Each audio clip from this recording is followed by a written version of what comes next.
I raised and adopted my stepdaughter, but she said I was too working class to walk her down the aisle. I skipped the wedding, until she begged me to come after her rich bio dad ruined everything. Hello Reddit I+ here. My name is Victor Hale. I'm 54 years old, and for the last 2 decades, I believed I was building a family that would stand the test of time. I believed in the strength of love, in loyalty, in the bond between a father and daughter, whether by blood or by choice. But one sentence from the girl I raised as my own shattered everything. This is the story of how I refused to be humiliated at her wedding, how my wife stood beside me, and how her so-called real father destroyed the fairy tale she thought she wanted. I met Clara when I was 34. She was 30, divorced and trying to rebuild her life after walking away from her first husband, Derek Vaughn. Derek was a toxic, arrogant man who believed belittling his wife and neglecting his daughter was the definition of masculinity. Clara had a little girl, Sophia, just 5 years old at the time. Derek had vanished when she was barely 3,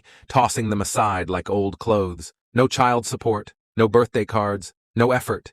He simply disappeared. When I came into their lives, Sophia clung to her mother like a lifeline. She was shy around me at first, but I never forced myself into the role of dad. Instead, I was just there, reading bedtime stories, cooking Sunday pancakes, cheering her on at soccer matches, sitting through every school play no matter how small her role was. And slowly, she opened up. One night, when she was about 7, she whispered, "Good night, Dad." I'll never forget it. I went into the bathroom afterward, looked at myself in the mirror and cried. I never had biological kids, but in that moment, I knew I didn't need to. She was mine. When Sophia turned 10, Derek willingly signed away his parental rights, I suspect because he didn't want to be bothered, and I officially adopted her. On paper and in my heart, she became my daughter. Life was good, until Sophia turned 16. Out of nowhere, Derek resurfaced, and not just as the same old Derek.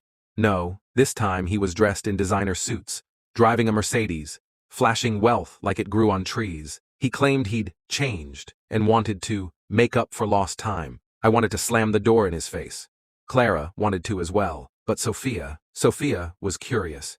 She wanted to meet her biological father, the man who had abandoned her. I swallowed my pride and stepped back thinking, if she gets closure, maybe it's worth it. At first, Derek played the perfect act. He showered her with expensive gifts, jewelry, designer clothes, the newest phone every year. He took her on expensive trips, bought her a car at 17, whisked her away to Paris after graduation. How could I compete with that? I was just a middle-class electrician. I gave her stability, love, and commitment. But Derek gave her glitter, and glitter can be blinding when you're young. Slowly, she drifted. She still called me Dad, but sometimes, too often, she slipped and called Derek my dad. Each time was like a dagger.